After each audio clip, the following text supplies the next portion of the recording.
Alors que de nombreux constructeurs de montagnes russes essayent tant bien que mal d'innover afin de se différencier et se développer, une entreprise réputée dans le milieu semble stagner, comme bloquée dans une époque révolue, et ce, malgré un carnet de commandes toujours bien rempli.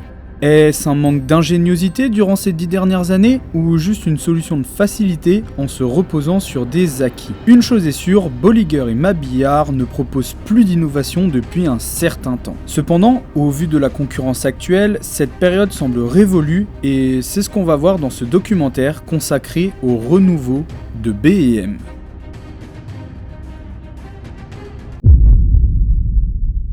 « 2011. Il faut remonter à 2011 pour retrouver une innovation majeure du côté de l'entreprise suisse avec son modèle de Wing Coaster. 12 ans durant lesquels B&M aura eu le temps de construire un total de 45 montagnes russes. Des machines très impressionnantes pour certaines, mais sans pour autant proposer de nouvelles choses. Les modèles de train sont les mêmes, les parcours possèdent des éléments vus et revus qui n'apportent aucune grande nouveauté. Rien de bien innovant par rapport à la concurrence qui, eux, savent se réinventer. Vekoma ont développé de nouveaux rails pour rendre fluides leurs attractions et pondre des petites merveilles. Un nouveau modèle unique chez Mack Rides, RMC qui ont révolutionné la façon de concevoir les coasters avec leurs montagnes russes hybrides, et je ne parlerai pas non plus d'Intamin qui ont produit tellement de choses que ça méritait une vidéo dédiée au sujet. Alors oui, les coasters de Walter et Claude restent très bons, fluides, sensationnels, fiables, mais dans un monde où l'exclusivité amène la notoriété, ça ne suffit plus. B&M va donc devoir évoluer, se réinventer. 18 octobre 2022. Il aura donc fallu attendre 11 ans et une épidémie qui paralysera toute la planète pour entrevoir un changement. Les équipes de développement de chez B&M ont planché sur un nouveau coaster. Un modèle jamais observé dans l'ensemble des parcs du monde entier. Pipeline de Surf Coaster. Une expérience unique qui permet aux visiteurs de rider debout sur une planche de surf. Des harnais adaptables permettent à chacun d'entre eux de décoller du sol au passage d'une bosse. Une technologie novatrice qui s'avère efficace pour proposer de nouveaux airtime, et ce, malgré une position parfois inconfortable. Cette nouveauté du côté de B&M est une première étape dans le renouveau de la firme. Alors oui, les coasters debout existent depuis plus de 30 ans et c'est ce même modèle qui a lancé B&M. Mais c'est un premier pas vers un renouveau pour ce constructeur. Un processus de transformation qui passe également par la création de nouveaux parcours pour des modèles déjà existants, comme les Wing Coasters. L'un des modèles les plus récents de Bolliger et Mabillard a connu un très bon succès, avec un total de 18 montagnes russes construites en 12 ans. Une machine où le visiteur prend place de chaque côté du rail et qui s'avère élégante et hypnotisante à regarder. Diversifier l'offre pour ce modèle semble donc intéressant pour B&M et ils l'ont bien compris avec leurs 2 dernières créations. 2 Wing Coasters avec un parcours inhabituel pour le constructeur suisse. Le premier se trouve en Allemagne à Legoland Deutschland. Maximus der Flug des Wächters ne possède pas de grandes statistiques et c'est là toute sa particularité.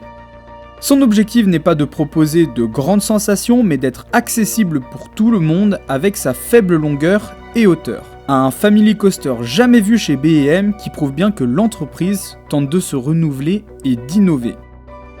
L'autre modèle des nouvelles générations de Wing Coaster se nomme Mandrill Mayhem. Une montagne russe située en Angleterre qui possède la particularité d'avoir un parcours en boomerang, qui se fait donc une fois en avant et une fois en arrière.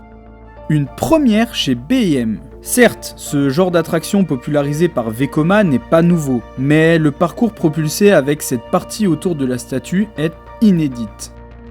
Ces 2 Wing Coasters prouvent bien que les équipes de Bolliger et Mabillard ont tenté d'innover. Certaines personnes diront qu'ils s'inspirent beaucoup des autres ou encore que ces 2 dernières créations sont inutiles et peuvent même être considérées comme des échecs. Échecs qui permettent d'apprendre pour mieux réussir dans les futures créations. De futurs plans que B&M compte bien exploiter dans de nouveaux projets. Durant ces dernières semaines, 2 projets viennent d'être annoncés et montrent l'envie grandissante d'innover du côté de B&M. Le premier projet est une montagne russe nommée Penguin Trek. Une nouvelle attraction qui ouvrira en 2024 dans le parc de SeaWorld Orlando, qui possède la particularité d'avoir une partie Dark Ride avec de nombreux décors. Encore une fois, une première pour un coaster de l'entreprise suisse. Ajoutez à cela des trains en forme de motoneige qui prouvent que B&M essaye d'innover. Cette excursion au cœur de l'Antarctique est un nouveau cap dans le renouveau du constructeur qui continue d'essayer de proposer d'autres expériences que de simples coasters avec de grosses sensations. Un autre projet prévu pour 2024 qui se situe également en Floride, mais cette fois-ci du côté de Busch Garden Tampa. Un inverted coaster avec les pieds dans le vide, mais avec plusieurs particularités. Celui-ci, comme pour Maximus, aura un parcours assez court avec comme objectif d'attirer un public familial, une catégorie de personnes assez éloignée du public initial visé par B&M. La grande innovation pour ce coaster est un système d'audio embarqué à bord du train, une fonctionnalité permettant une grande immersion lors du ride. Alors oui, d'autres constructeurs comme MacRides proposent un système similaire depuis de nombreuses années, mais c'est une première pour Bolliger et Mabillard. Comme pour les Wing Coasters, ces deux projets n'ont rien d'exceptionnel, des parcours sans grande nouveauté mais qui permet à B&M de diversifier leur offre et de sortir des sentiers battus.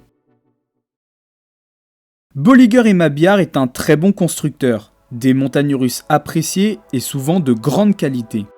Il était temps que l'entreprise suisse innove dans la création de ses coasters. Bien que ces nouveautés ont déjà pu être observées chez d'autres concurrents, B&M tente de rattraper leur retard et vont continuer sur cette voie pour assurer un futur radieux et rempli d'innovations. Un nouveau virage leur permettant d'être attractifs sur le marché du coaster et asseoir un peu plus leur statut d'un des meilleurs constructeurs du monde. Voilà, cette vidéo sur le renouveau de B&M est à présent terminée, j'espère qu'elle vous a plu. Si vous souhaitez soutenir mon travail, vous pouvez dès à présent liker, commenter et partager la vidéo, ainsi que me suivre sur les différents réseaux. Ce format, un peu sous forme de documentaire, me plaît de plus en plus et je sens que d'autres vidéos du style vont arriver, donc n'hésitez pas à me dire si celle-ci vous a plu. Pour ma part, il ne me reste plus qu'à vous remercier et vous dire à bientôt pour une nouvelle vidéo. Ciao!